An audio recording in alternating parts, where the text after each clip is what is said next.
Hi guys, this is Rich with Wild Wonderful Weekends, and I wanted to make a video today to talk about upgrading your kayak. Behind me here I've got every kayak, or at least every style of kayak that I've owned since I first got into it. And I'm going to focus mainly on people like myself who are into recreational kayaking, not necessarily whitewater or anything like that, just people who like to get out on some calm water and enjoy being out there. And there's always reasons to want to upgrade, right? You want a little more performance, you want a little more comfort, things like that, maybe a lighter weight kayak. But there are trade-offs. There is no perfect kayak, and everything that you do always has trade-offs. So I wanted to kind of go over each of these kayaks. To my right, left of your screen, I have an inflatable kayak, which was my very first. And to my left is my latest kayak, which is a Delta 1210. And it's definitely the most high-end kayak that I've owned. And now I kind of want to talk about the differences in all these stages, not necessarily comparing apples to apples, but rather comparing classes. I want to talk about the things you gain and also some of the trade-offs. So stick around and we'll go by each one of these one by one and talk about it. Okay, so the very first kayak that I got was this Intex Explorer K2 inflatable. And I got this during COVID when everybody was trying to find a way to stay sane through the lockdowns and everything, and we were all kind of getting back outside and enjoying the outdoors again. And got this at an auction. It was really cheap, brand new, and really enjoyed it. It got me hooked right away. It's very comfortable. There's a lot of room in it for one person. It's a two-seater, but for two people it is kind of cramped. If you pump up the chambers to capacity, it does a good job on the water. It's definitely not a performance kayak. You're going to be pretty close to wherever you launch. It's just for getting out there and enjoying the water. And that's exactly what I did. And like I said, it really got me into kayaking. You got plenty of room for gear if you want to take stuff for picnic or even camping. You could throw a dog in here easily. Like I said, it accommodates two people fairly well. The seats are inflatable. The straps are nice and durable and everything. It doesn't feel, flimsy. It doesn't to me anyway. Some of the drawbacks, of course, is that it is slow. It's a slow kayak. It's a little bit of a pain to set up every time you get to where you're going if you're going to be inflating it. It comes with a little hand pump, and it works just fine, but it takes time, and it's a little tiring. Whereas if you had an electric pump, it would go a little quicker. Portability, though, is a big plus for this kayak because it folds up into a small bag. I'll put a picture of it on the video.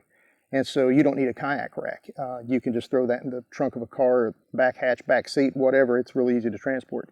It comes with a couple aluminum paddles that are just terrible, but they get the job done for what this kayak is, but they're really loose. I mean, there's a lot of play in the kayak. The blades are super flexible.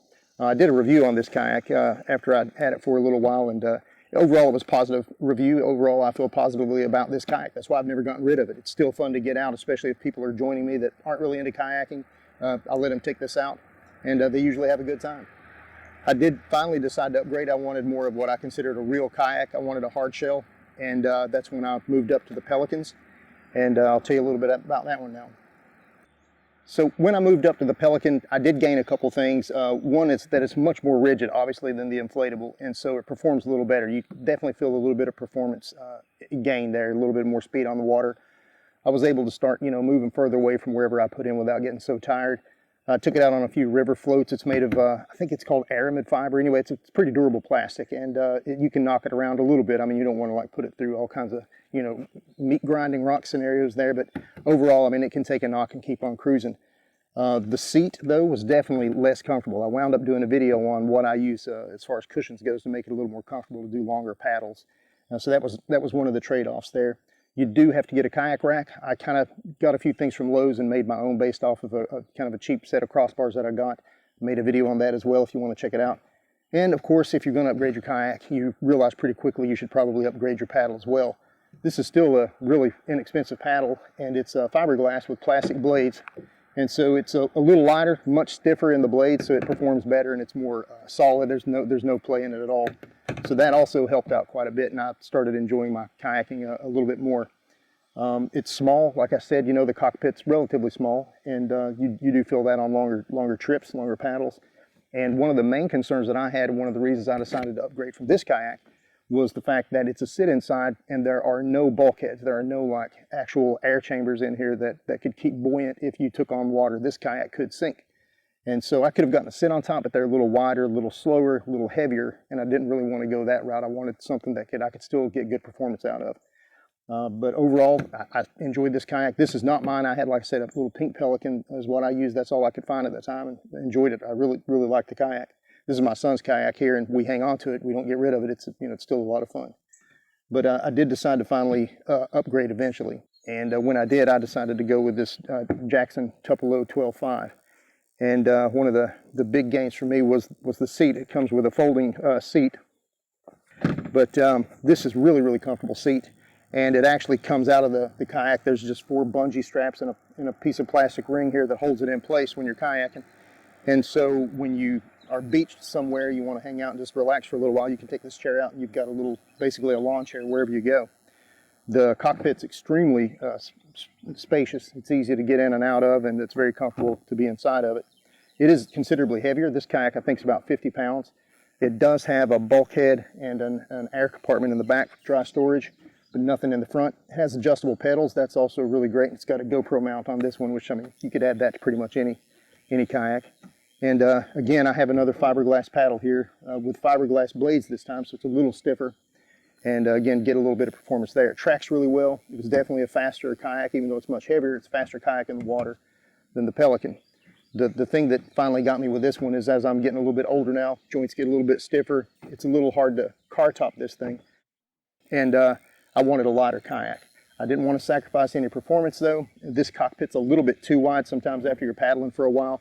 Getting kind of tired, you start banging your knuckles on the side of this thing.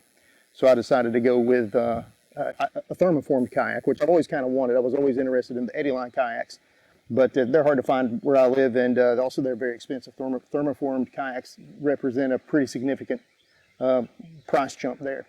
But I did finally find one used. That's the Delta that I'll go over next.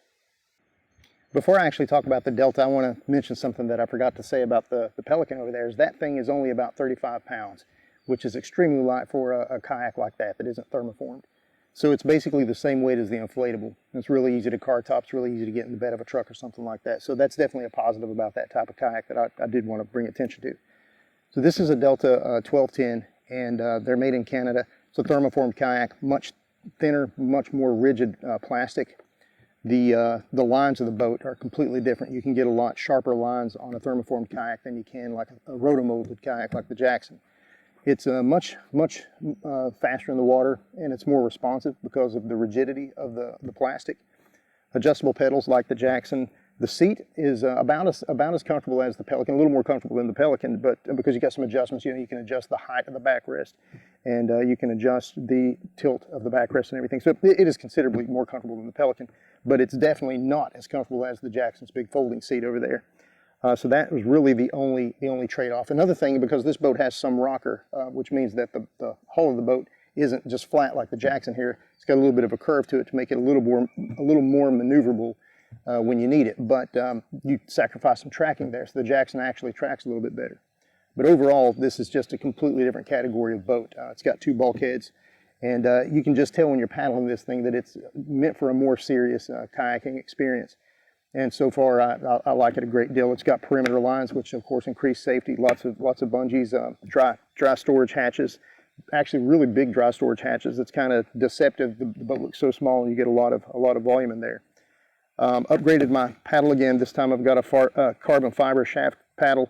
The blades though are plastic again, so it's a little bit more flexible than the fiberglass paddle blades, which is kind of surprising that they put those on the carbon fiber shaft. But it's very light and easy to paddle. I could get a shorter paddle this time too, because the beam of the boat is more narrow, so I don't have to have quite as much distance over the edges. The boat fits me much better. It's got these thigh braces, so it's almost like you're wearing the boat instead of just riding in the boat. Definitely a huge performance gain there. I think the weight of this one is 37 or 38 pounds. Either way, it's definitely very light to be almost 13 feet long. And those are some of the gains that you get over the others. The only real thing that I think I've sacrificed from upgrading from this is a little bit of comfort and a little bit of tracking. And so that's kind of what I've discovered in all this want to upgrade my experiences. You kind of start to learn what's important to you when you're kayaking. Is it comfort? Is it just being able to go out easily without a lot of hassle? You got a light kayak or you got an inflatable kayak. You just want to kind of get out there and float on the water a little bit, float down a river or something like that. The kayaks on my right over there are absolutely perfect for that. If you want a little more, comfort, if you want a little more safety, and if you want a little more ability to kind of customize the fit, like with the foot pedals and stuff, coming up to something like this is a good idea. It is much heavier, but it can take a relative beating too. It's a pretty sturdy kayak. And I think what I found for me anyway is that I do like performance. I like to get out there and be able to go further distances with less effort. and I like a light kayak. I can car top. So far for me, this one is definitely my boat of choice. I just wanted to share that in case you're thinking about upgrading, or you're kind of wondering if you should upgrade. If you're happy where you are, you know, you might save the money and just spend that going places to actually ride your boat. But if you want a little something different, definitely go for it. And if you're like me, you can even hang on to your old boats in case you decide that they have something that you still want to use from time to time, or you want to invite some people out. But if you like these videos, please like, subscribe. I appreciate you watching, and safe paddling.